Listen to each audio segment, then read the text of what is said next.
안녕하십니까. 2022년 6월 1일 최병무 이펙트 시작하겠습니다. 오늘 지방선거 본투표일이죠. 지방선거와 관련한 여러 가지의 얘기들, 그 다음에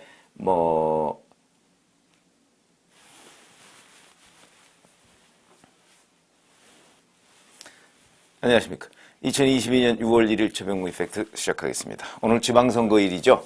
자, 그동안에 여론조사가 발표되지 않았던 깜깜이 기간이 있었습니다. 그 기간 동안에 어떤 변화가 있었느냐. 글쎄요, 제가 이렇게 취재를 해보니까 큰 변화는 없었다. 물론 이재명 인천 계양을 민주당 후보가 김포공항 폐쇄 얘기를 꺼내서 그것이 요동을 친다 이런 얘기들을 많이 합니다만은 그게 여론조사로 딱 이렇게 체크되는 거는 현재 별로 없는 것 같습니다. 왜 그러냐면 여론조사 자체가 많은 곳에서 지금 이루어지지 않고 있고요. 그러니까 그냥 깜깜이 기간 직전 그 상황에서 지금 오늘 본투표가 이루어진다 이렇게 생각하시면 되고, 결국은 어느 진영이 자기 지지자들을 투표장으로 많이 끌고 가느냐 이거에 따라서 승패가 결정된다 이렇게 아시면 되겠습니다. 오늘 제가 말씀드릴 내용은 지방선거 내용이 아니고 윤석열 대통령의 부인 김건희 여사 그 얘기를 좀 하려고 하는데, 어제 본인이 하는 전시기획사가 있죠. 코바나 컨텐츠. 그 대표직을 사임했다고 합니다. 최근 이제 주주총회를 열어서 13년 만에 이제 대표이사직에서 물러난 거죠. 이게 설립된 게 13년이라고 그러니까 2009년. 이거 사실상 개인 회사입니다. 설립과 함께해서 사내이사 겸 대표 이렇게 해서 3년 임기 자기 개인 회사인데 그런 게 있겠습니까? 해서 4차례 연임을 했다 이런 거고요. 그동안에 반고흐전, 고갱전, 마크로스코전, 르꼬르비지에전, 알베르토 자코메티전 등 유명 전시 기획 이런 걸 했고요. 이 분야에서는 제법 이름이 있는 전시기획자라고 합니다.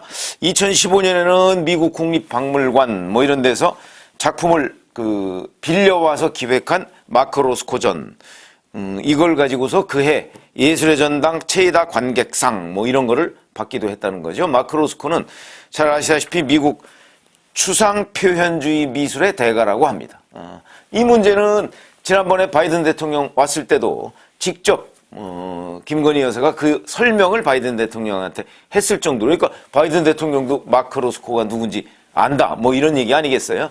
그럴 정도로 유명한 미국의 화가 그 마크로스코전을 했는데 거기에 최다 관객이 모였다 2015년에 이런 얘기가 되겠습니다. 자, 그러면 김건희 여사는 왜 코바나 컨텐츠 대표를 사임했을까? 당초에는 이 코바나 컨텐츠를 수익이 나지 않는 비영리 사업체로 운영할까 이렇게 검토를 했었다고 합니다. 근데 그러지 않고 아예 사임, 이 얘기는 결국 코바나 컨텐츠 사업을 접는다 이런 얘기가 되겠죠. 왜냐하면 이 회사는 김건희 여사라는 사람과 사실상 일체형 회사였으니까 접는다는 얘기였는데, 왜 그러면 이렇게 했을까? 이제 언론에서는 내조 활동에 전념하기 위해 이렇게 표현을 하고 있습니다. 글쎄요, 내조 활동이라는 게 대단한 게 있나요? 영부인은, 대통령 부인은 대통령 부인으로서의 외교 이런데 동행하고요. 그 다음에 국내 활동은 사실상 대통령 부인으로서의 활동은 없습니다. 이런 얘기를 하죠. 흔히 대통령이 미처 챙기지 못하는 우리 사회의 그늘진 영역, 이런 곳에 관심을 가지고 봉사활동을 한다. 이런 것들, 역대 영부인들이 흔히 하는 일이었습니다.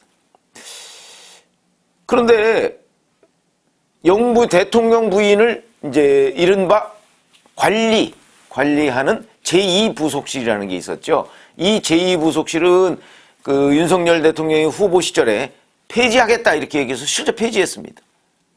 그러니까 대통령을 이제 평일, 그러니까 근무 시간 중에 보좌하는 건 대통령 비서실이고, 그리고 근무 시간 이후에 보좌하는 것은 제1부속실입니다. 근데 지금은 부속실만 있는 거죠.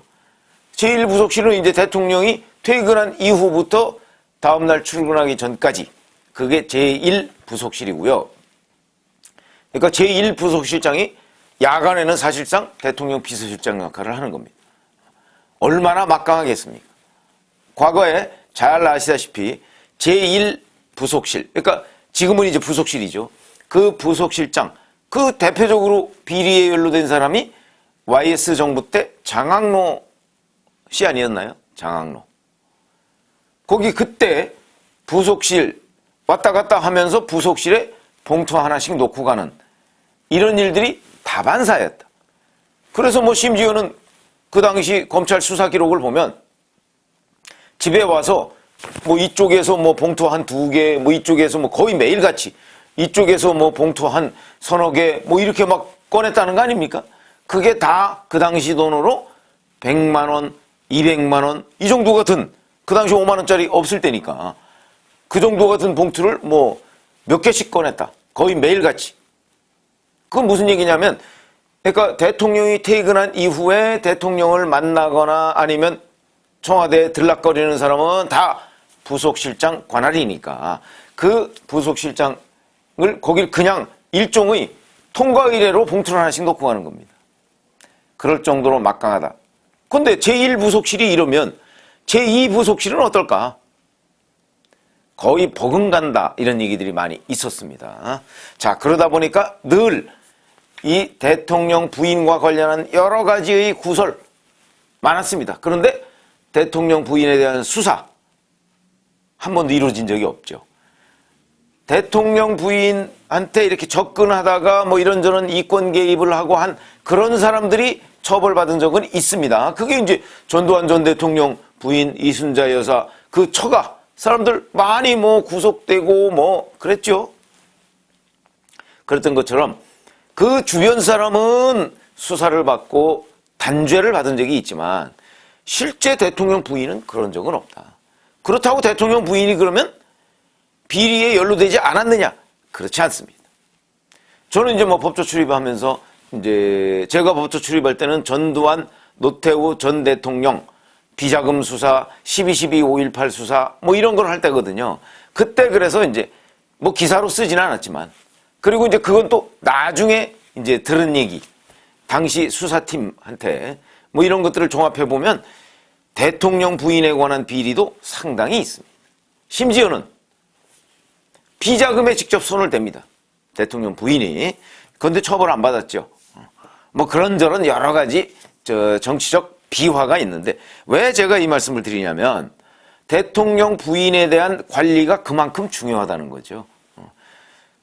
그래서 이제 그 윤석열 정부에서는 제2부속실을 폐지했지만 최근에 이제 김건희 여사가 용산 집무실에 찾아가서 뭐 그 반려견 데리고 가서 뭐 같이 거기서 잔디밭에 앉아서 대통령과 대화도 나누고 뭐 이런 사진, 그 다음에 집무실에 의자에 앉아서 찍은 사진. 근데 이 사진이 뭐 공개적인 과정을 통해서 유출된 게 아니고 뭐 건희사랑이라는 김건희 씨의 팬클럽 그 회장인 강신업 변호사를 통해서 유출이 됐다. 그래서 과연 보안 문제 뭐 이런 게 제대로 지켜지고 있느냐 이런저런 논란이 중심에 있습니다.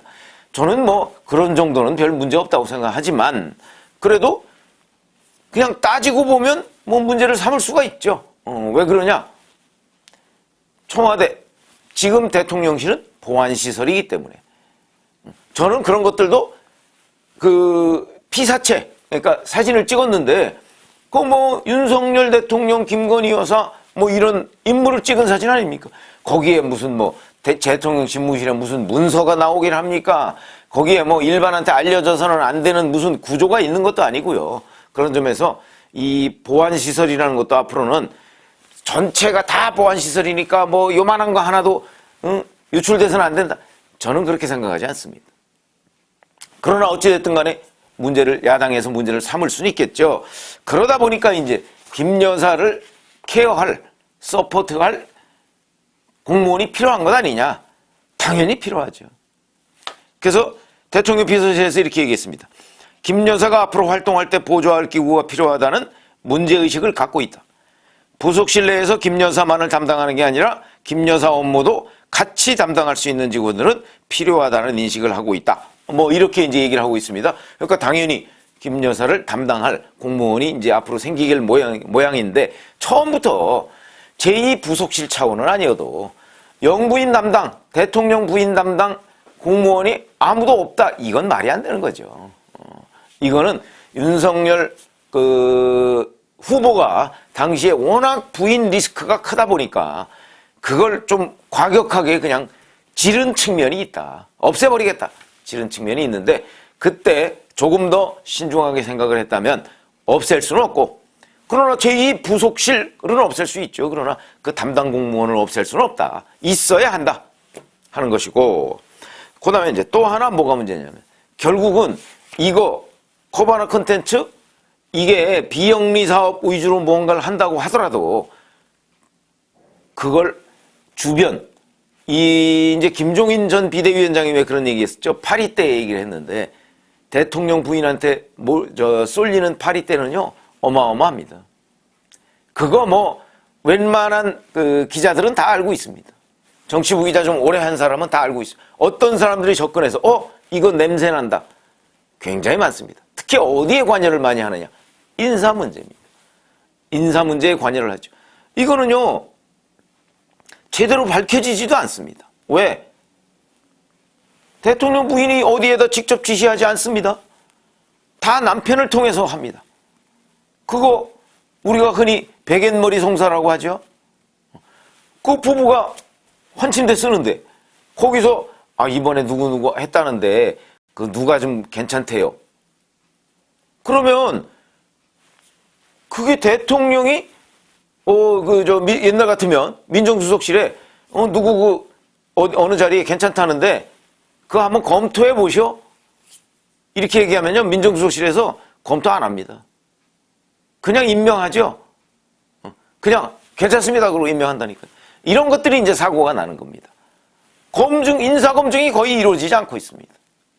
그런 점에서 보면 사실은 이번에 인사검증하는 거를 법무부에 맡겼다고 그래서 또 논란이 되는데, 추천과 검증기구를 이렇게 분리해 놓은 것, 저는 거기까지는 동의합니다. 물론 더 완벽하게 하려면 인사는 인사혁신처가 하지 않습니까? 인사혁신처에 검증기구를 두는 것이 사실은 정답이죠. 근데 당분간 법무부에 둔다 이렇게 하고 있는데, 장기적으로는 인사혁신처에 둬야 된다. 그게 정답이다. 그래서 추천과 검증 이걸 분리해 놓은 건 잘한 일이다. 아니, 그런 점에서 제가 김건희 여사가 코바나 콘텐츠 이 사업을 접는다는 건 굉장히 잘한 결정인데, 여기에 그쳐서는 안 된다고 제가 보는 거죠. 왜 그러냐? 대통령 부인 주변에 어마어마한 바리따가 몰릴 거기 때문에 이거를 어떤 식으로 관리할 것인가에 관한 대통령의 결단이 필요한 겁니다. 어떻게 관리해야 될까요? 그 공무원 하나 임명한다고 되겠습니까? 이 공무원은 김건희 여사가 이렇게 하라고 그러면 그렇게 하고, 그게 설령 불법이라 할지라도 안 봐도 뻔한 얘기다. 그러니까 이 공무원한테 정말 강직한 공무원을 그 자리에 갖다 놓든가. 그런데 그렇게 해도 못 버틸 겁니다. 만약에 김건희 여사가 좀 다른 생각을 품고 있다. 근데 이 사람이 자꾸 제동을 건다. 그러면 이 사람 다른 얘기로 해서 남편한테 얘기해서 또 이 사람 바꿔버리면 그만입니다. 이 사람이 거기서 김건희 여사가 하라는 거에 대해서 그거는 이렇게 하시면 안 됩니다라고 얘기할 리가 없죠. 못하죠, 그렇게. 그게 청와대의 생리입니다. 아니, 대통령실의 생리죠.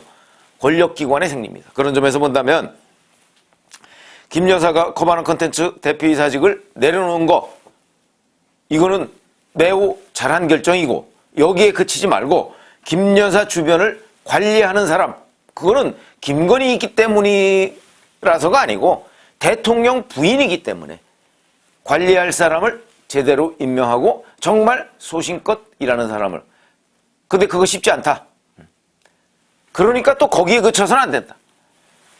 김건희 여사한테 접근해서 뭔가 자꾸 또 비리 이런 거를 저지르려고 하는 사람들, 그게 누가 가장 먼저 꼽힐까요? 친인척이죠. 김건희 여사 주변에 오빠도 있고 한 모양이더라고요. 친인척. 그거는 어떻게 통제가 안 됩니다. 그 통제는 누가 해야 될까요?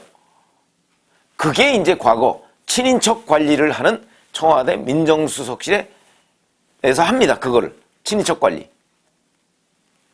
그런데 그 친인척 관리가 대부분 누가 사고 치면 가서 사고 무마하는 거지 그걸 처벌하는 게 아닙니다.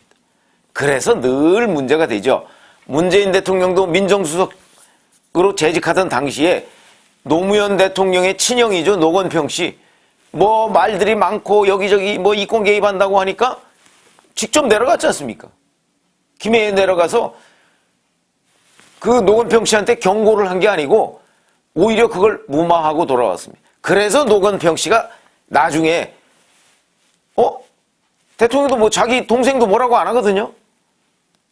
민정수석이라는 사람은 나와서 와가지고 자기한테 경고를 다 앞으로 이런 일 하면 큰일 납니다가 아니라 그걸 오히려 무마해주고 가니까 수사를 막아주고 가니까 나중에 더 큰 사고를 쳐서 감옥에 간 그런 게 바로 친인척 관리의 맹점이죠. 대통령 부인은 친인척 중에서도 으뜸입니다.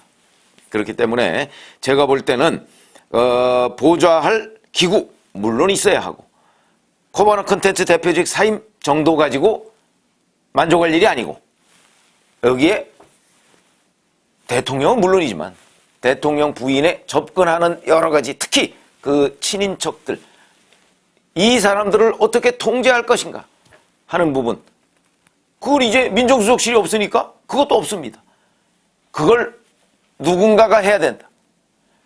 나중에 그걸 검찰, 경찰이 만약에 문제되면 다 잡아 넣어라. 글쎄요. 그건 문제된 다음입니다. 문제되기 전에 예방을 해야 되는 거죠. 그런 기구, 사람, 제도 이런 게 필요하다. 그 중에 하나가 바로 특별감찰관일 수 있다. 그러니까 특별감찰관도 하루빨리 국회에서 민주당이 다수당이니까 민주당이 빨리 추진하면 되겠죠.